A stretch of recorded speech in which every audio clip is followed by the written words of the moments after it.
guys, my name is Amelia Citra dari kelas 10 Kecantikan 2. Di sini saya ingin menerangkan tentang Bhinneka Tunggal Ika, yaitu pertukaran budaya di lintas global dan NKRI unit NKRI dan kedaulatan wilayah.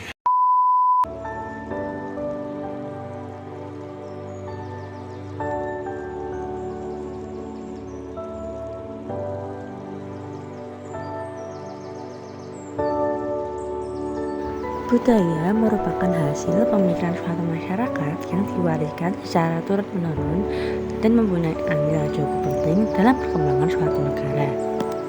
Nah, apa sih pertukaran budaya itu? Pertukaran budaya di pentas global adalah pertukaran informasi seperti pelajar, seniman, atlet, ide tradisi budaya, dan lain-lain antara dua atau lebih negara di mana masing-masing budaya tersebut diperkembangkan atau dipertukarkan.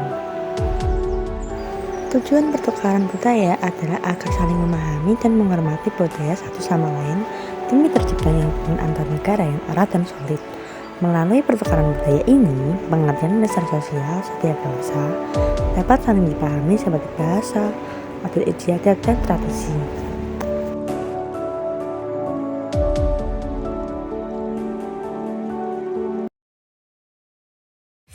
Contoh-contoh pertukaran budaya di era globalisasi adalah pertukaran pelajar antara Indonesia dan luar negeri, sekaligus angin, cara berpakaian yang mengikuti tren, atau juga budaya dari negara lain, bahasa asing yang tidak bisa digunakan sehari-hari, dan masih banyak lagi.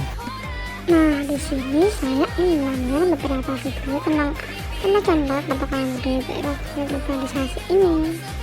Program pertukaran pelajar asal Melbourne, Australia dilaksanakan oleh Lab School Kebayoran Jakarta selama 5 hari. Ya, program ini bertujuan untuk mengajarkan bahasa dan kebudayaan Indonesia secara lebih mendalam.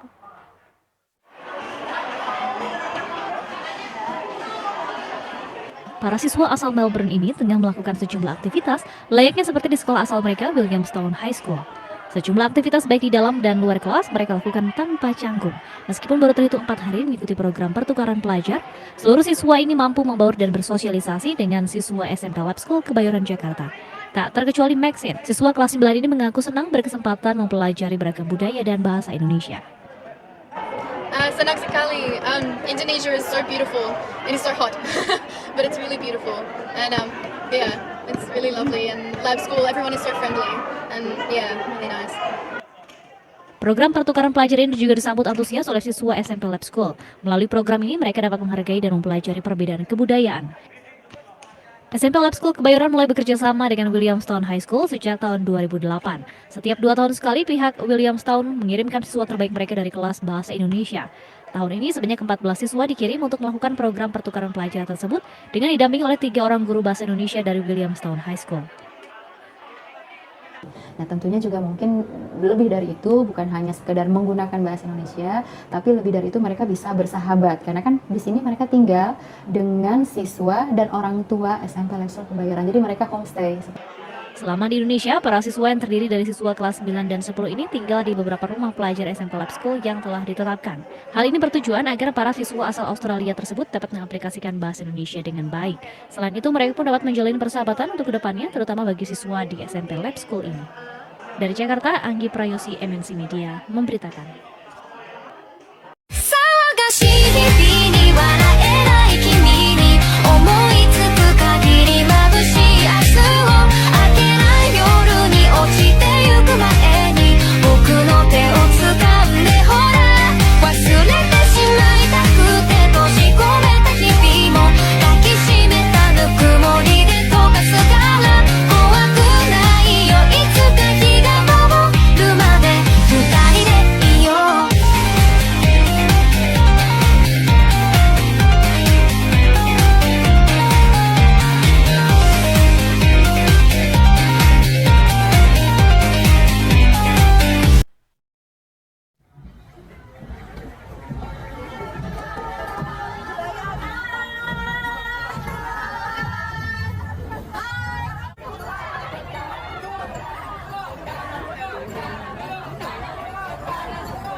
DS1 Promosi Budaya Indonesia beberapa waktu lalu menggemparkan negeri gingseng Korea Selatan. Tim penari Indonesia di Korea Selatan sukses memenangkan ajang penghargaan budaya global pada perhelatan Itaewon Global Village Festival 2022 di Itaewon, Seoul pada akhir tahun 2022 lalu.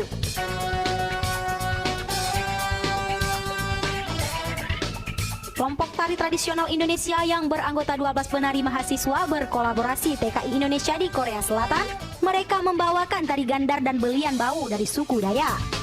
Dari Kedutaan Besar KBRI Seoul, Korea Selatan, Zelda Wulan Kartika mengabarkan, pada tahun sebelumnya Indonesia mendapatkan juara 3, kemudian meraih juara 2, dan penghujung tahun 2022 Indonesia meraih juara 1. Zelda Wulan yang ikut menyaksikan tim penari menerima gold prize sebesar 5 juta won atau lebih dari 50 juta rupiah. Festival Itaewon ini merupakan acara gabungan dengan Festival Indonesia yang rutin dihelat setiap tahun. Hanya saja saat pandemi melanda, kegiatan kedua festival tersebut ditunda dan baru tanggal 15 dan 16 Oktober tahun lalu festival ini mulai diselenggarakan lagi. Festival Indonesia dan kemenangan Indonesia di Festival Itaewon merupakan kesempatan untuk kembali mengenalkan budaya Indonesia di Korea Selatan. Dengan perhelatan akbar ini, bukan warga Korea Selatan saja yang ikut memeriahkan, bahkan negara lain juga ikut mengikuti perhelatan ini. Tema yang diusung kali ini adalah Global Culture Award atau penghargaan budaya global. Indonesia bersaing masuk 5 besar dengan Ukraina, Filipina, Nigeria, dan Kolombia. Tiap negara peserta membawakan tarian hingga musik dari budaya mereka masing-masing. Pelatih tim tari, Floria Hutagalung, mengatakan, tari gendar belia kerap dipakai untuk festival karena menunjukkan kesenangan batin. Para penari kali ini hanya butuh waktu sekitar 1 bulan untuk berlatih. Juara kedua Filipina dan disusul juara ketiga dimenangkan oleh Ukraina. Festival yang diselenggarakan ini sekitar 3 km sepanjang jalan Itaewon ditutup. Selain tarian, Indonesia juga mempersembahkan parade Indonesia. Kebaya, busana adat, batik, hingga wastra Nusantara dibawakan oleh 150 warga negara Indonesia yang berasal dari lintas profesi yang mencerminkan kebinekaan Indonesia. Parade ini membuktikan bahwa tidak hanya masyarakat Korsel yang menunggu-nunggu, masyarakat internasional yang berdomisili di Korsel pun tampak antusias menanti parade ini. Dubes Indonesia Korea Selatan Gandhi menegaskan, Festival Indonesia dihelat berbarengan dengan Festival Itaewon dengan tujuan lebih mempromosikan kebaya berbagai busana yang mencerminkan identitas perempuan Indonesia. Di barisan pertama, Parade Indonesia, tampak komunitas perempuan Indonesia di Seoul termasuk Dharma, wanita persatuan KBRI Seoul, mengenakan kebaya dan kain Nusantara dengan elegan. Selain itu, budaya ada dari berbagai provinsi dan batik serta tenun tampil cantik dikenakan seluruh peserta Parade Indonesia. Setiap kontingen diberikan kesempatan untuk menampilkan pertunjukan budaya di hadapan barisan wali kota Itaewon, duta besar, dan kalangan sektor swasta serta seniman. Pada akhir parade yang diselenggarakan di Jalan Raya Itaewon, wakil dari komunitas perempuan Indonesia menyampaikan buket kembang kepada Hee Young Park, pimpinan distrik Yongsan-gu yang merupakan penyelenggaraan Festival Itaewon. Promosi Festival Indonesia kepada masyarakat Korea Selatan sejalan dengan kepemimpinan Indonesia di Forum G20, termasuk bidang ekonomi kreatif dan budaya. PS1, kemenangan tarian dari Indonesia ketika para juri melihat penampilan dari tim tari tradisional Indonesia atau KTTI dari Kalimantan. Ini mencerminkan jiwa gotong royong bangsa Indonesia yang tinggi. 함께 해주신 여러분 고맙습니다. 인도네시아의 무대입니다.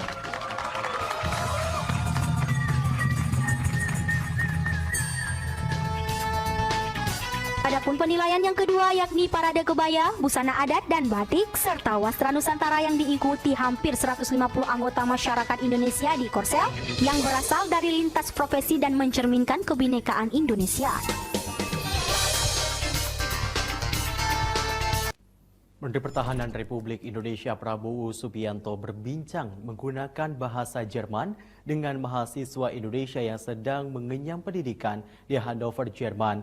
Momen itu terjadi ketika Menhan Prabowo Subianto hadir dalam acara pameran Hannover Messe tahun 2023. Ambillah ilmu, belajarlah baik-baik untuk Menteri Pertahanan Republik Indonesia Prabowo Subianto akrab dan fasih berbincang menggunakan bahasa Jerman dengan mahasiswa Indonesia yang sedang mengenyam pendidikan di Hannover, Jerman. Momen itu terjadi ketika Menhan Prabowo Subianto hadir dalam acara pameran Hannover Messe tahun 2023 di Hannover Congress Centrum, Jerman pada Senin 17 April. Menhan Prabowo Subianto dan sejumlah mahasiswa Indonesia di Jerman terlihat berbincang santai seraya berkelakar bersama di tengah-tengah acara Hannover Congress. ya, apa sih sprechen sehr gut Deutsch? Oh ja, Ich erinnere noch, ja, ein bisschen. Oh, sehr gut. Aber wie lange haben Sie Deutsch gelernt? Ich habe Deutsch gelernt vor 19, seit 19. 81. Ja. Sie waren noch nicht geboren.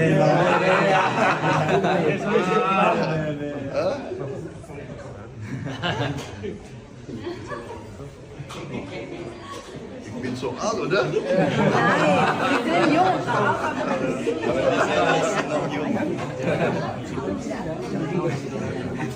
Aber im Herz bin ich jung, oder? Auf jeden Fall, auf jeden Fall. Auf jeden Fall. Auf jeden Fall, auf jeden Fall. Sontak para mahasiswa yang diajak berbincang dengan Menhan Prabowo Subianto mengenakan bahasa Jerman tersebut pun kaget dan merasa sangat kagum akan sosok Prabowo. Keakraban perbincangan antara Menhan Prabowo Subianto dan para mahasiswa Indonesia yang sedang mengenyam pendidikan di Jerman tersebut pun ditutup dengan mengabadikan foto bersama. Nah, berikut saja kita lihat secara sesama tentang contoh-contoh perubahan budaya di pentas global. Sekarang, ayo kita cari tahu dampak dan upaya pencegahannya. Dampak positif dari pertukaran budaya diantaranya 1. Meningkatkan kreativitas, 2. Memajukan budaya, dan 3. Membuat generasi muda semakin maju. Lalu, apa sih dampak negatifnya? Dampak negatif pertukaran budaya yaitu melunturnya nilai budaya lokal, menghilangnya kesenian tradisional, perubahan gaya hidup, terjadi perubahan kebudayaan, pembauran kebudayaan, modernisasi kegundahan budaya, dan melemahnya nilai-nilai budaya bangsa.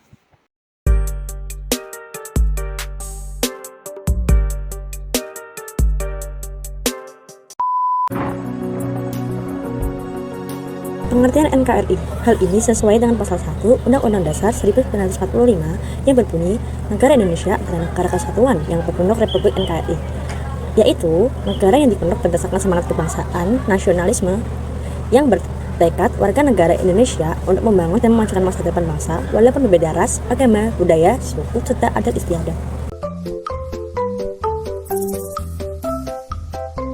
Nah, sekarang kita bahas letak strategis Indonesia dan perbatasannya yuk. Indonesia memiliki wilayah sangat luas, yaitu tanah sekitar 1937 juta km persegi, luas laut kedaulatan 3,1 juta km persegi, dan luas laut ZII 2,7 juta km persegi. Indonesia merupakan kawasan kepulauan terbesar di dunia yang terdiri dari sekitar 18.108 pulau besar dan kecil. Letak geografis Indonesia berada pada dua posisi benua dan dua samudra. Dua benua yaitu benua Asia dan benua Australia, lalu dua samudra yaitu Samudra India dan Samudra Pasifik. Nah, maka dari itu Indonesia berbatasan dengan negara-negara lain. Berikut ada beberapa penjelasan dalam videonya, simak dengan sesama ya. Akan membahas tentang batas-batas wilayah Indonesia. Indonesia merupakan salah satu negara kepulauan yang terbesar di dunia dengan total luas negaranya yaitu 5.193.250 km persegi. Luas ini mencakup luas daratan dan lautan ya. Dengan luas daratannya yaitu sebesar 1.919.440 km persegi dan untuk luas lautannya sebesar 3.273.810 km persegi. Hal ini menempatkan Indonesia sebagai negara terluas ke-7. Yang pertama itu ada Rusia, kemudian ada Kanada, kemudian Amerika Serikat, kemudian yang berikutnya ada Cina, kemudian ada Brazil, dan yang keenam itu Australia, sedangkan ketujuhnya sendiri adalah Indonesia. Indonesia terletak di antara dua benua, yaitu benua Asia dan Australia. Selain itu, Indonesia juga terletak di antara dua samudra. Yang pertama yaitu ada Samudra Hindia, kemudian yang kedua adalah Samudra Pasifik.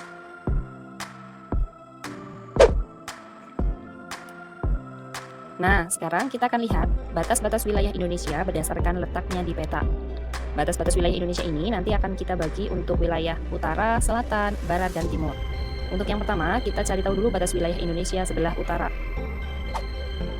Batas wilayah Indonesia yang utara yang pertama adalah Laut Andaman.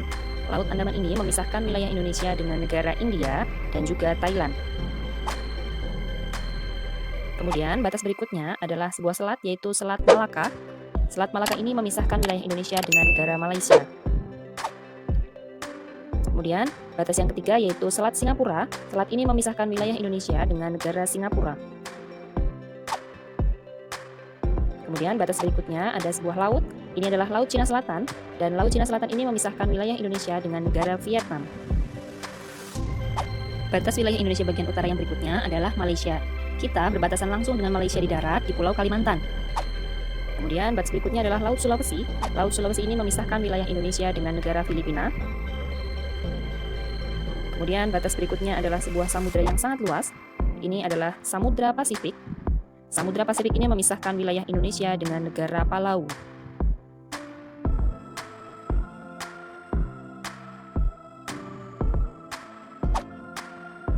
Oke teman-teman, sekarang kita lihat batas wilayah Indonesia sebelah selatan. Wilayah Indonesia sebelah selatan yang pertama dibatasi oleh Laut Arafura. Laut Arafura ini terletak di Kepulauan Papua.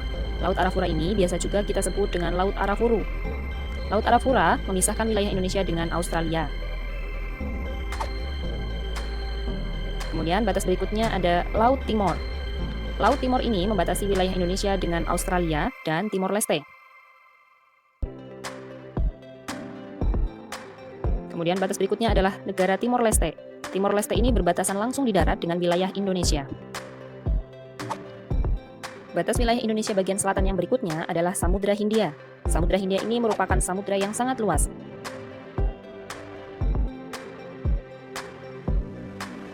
Di Samudra Hindia ini ada sebuah pulau kecil yang bernama Pulau Christmas. Pulau Christmas ini masuk ke dalam wilayah Australia.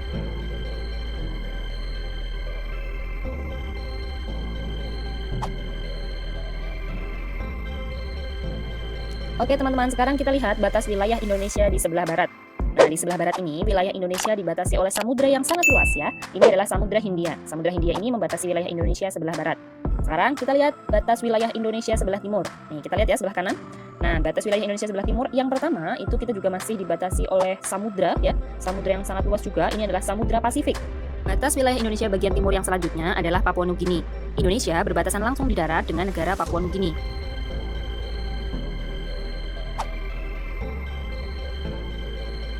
Nah, itu dia tadi teman-teman batas-batas wilayah Indonesia. Sekarang kita ulangi lagi ya, kita review mulai batas wilayah Indonesia sebelah utara. Ini ada Laut Andaman, Selat Malaka, Selat Singapura, kemudian ada Laut Cina Selatan, ada negara Malaysia juga, dan ada Laut Sulawesi, serta Samudra Pasifik. Nah, sekarang kita lihat lagi untuk batas wilayah Indonesia sebelah selatan. Ada Laut Arafura, ada Laut Timor, kemudian ada negara Timor Leste dan Samudra Hindia. Kemudian batas wilayah Indonesia sebelah barat, ini ada satu, namanya Samudra Hindia. Dan terakhir batas wilayah Indonesia sebelah timur, yang pertama ada Samudra Pasifik dan ada negara Papua Nugini. Maka Indonesia akan sekuensi berbatasan dengan banyak negara, baik di laut maupun di darat. Berikut ini adalah beberapa kawasan di mana Indonesia berbatasan laut dengan negara lain. 1. Kawasan berbatasan laut dengan Thailand, India dan Malaysia, di Aceh, Sumatera Utara, dan juga pulau kecil terluar. Kedua, ada kawasan perbatasan laut dengan Malaysia, Vietnam, dan Singapura di Riau, Pulau Riau, dan 20 pulau kecil terluar. Kawasan perbatasan darat dengan Malaysia Barat dan Kalimantan Timur. Kawasan perbatasan laut dengan Malaysia dan Filipina di Kalimantan Timur, Sulawesi Tenggara, Sulawesi Utara, dan 18 pulau kecil terluar. Kawasan perbatasan laut dengan Pulau di Maluku Utara, Papua Barat, Papua, dan 8 pulau kecil terluar. Kawasan perbatasan darat dengan Papua Nugini di Papua. Kawasan perbatasan laut dengan Timor Leste dan Australia di Papua, Maluku, dan 20 pulau kecil terluar. Kawasan perbatasan darat dengan Timor Leste di Nusa Tenggara Timur. Kawasan perbatasan laut dengan Timor Leste dan Australia di NTT dan 5 pulau kecil terluar. Kedua, ada kawasan perbatasan laut berhadapan dengan Laut Lepas di Aceh, Sumatera Utara, Sumatera Barat, Bengkulu, Lampung, Banten, Jawa Barat, Jawa Tengah, Jawa Timur, Nusa Tenggara Barat, dan 19 pulau terkecil terluar. Batas wilayah di Indonesia ini diatur berdasarkan regulasi Undang-Undang Dasar 1945 dan Peraturan Menteri Dalam Negeri Nomor 76 Tahun 2012 tentang pedoman penegakan batas daerah. Tentu saja karena negara kita yang sangat strategis menyebabkan seringkali mengalami sengketa batas wilayah dengan negara-negara lain. Antara lain, Pulau Sibadan dan Likitan di mana akhirnya dilepaskan kepada Malaysia, Blok Ambalat, Indonesia masih bisa mempertahankannya. Kemudian ada perairan Natuna merupakan konflik dengan Cina dan terbukti Cina yang melanggar UNCLOS 1982. Dan masih banyak lagi sengketa lainnya yang masih menjadi kewaspadaan kita agar tidak ada wilayah Indonesia yang lepas lagi.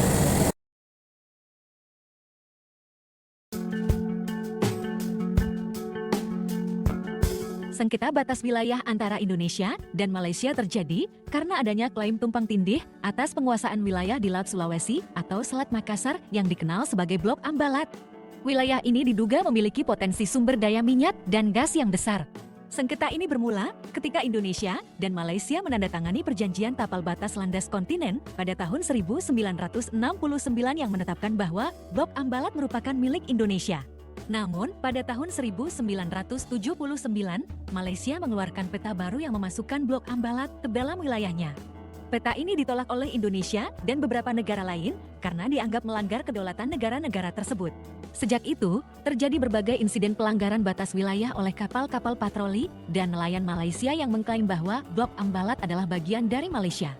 Pada tahun 2005, Malaysia bahkan memberikan konsesi minyak di Blok Ambalat kepada perusahaan asing. Hal ini memicu protes keras dari Indonesia yang menganggap bahwa Malaysia telah mencuri haknya atas sumber daya alam di Blok Ambalat. Hingga saat ini, sengketa batas wilayah antara Indonesia dan Malaysia belum terselesaikan secara damai dan masih berpotensi menimbulkan konflik di masa depan. Akar sejarah sengketa batas wilayah antara Indonesia dan Malaysia bermula dari adanya ketidakjelasan garis perbatasan yang dibuat oleh negara-negara penjajah, yaitu Inggris dan Belanda. Salah satu contoh kasus sengketa batas wilayah adalah klaim 2 pulau di perbatasan Kalimantan Timur, yaitu Pulau Sipadan dan Ligitan yang berada di Selat Makassar. Ini terjadi tahun 1967.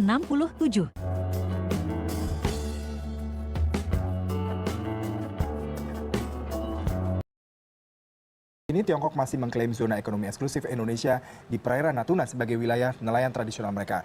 Kini pemerintah didesak harus menerapkan strategi kehadiran di laut untuk menjamin kedaulatan di perairan itu. Untuk kesekian kalinya terjadi ketegangan antara kapal pemerintah Indonesia dan Tiongkok di perairan Pulau Natuna. Jumat pekan lalu, TNI Angkatan Laut bahkan sempat melepaskan tembakan peringatan kepada kapal pencuri ikan berbendera Tiongkok. Dalam proses penangkapan dan pengamanannya, TNI Angkatan Laut sempat diprovokasi kapal penjaga pantai Tiongkok yang berupaya membebaskan kapal nelayan itu.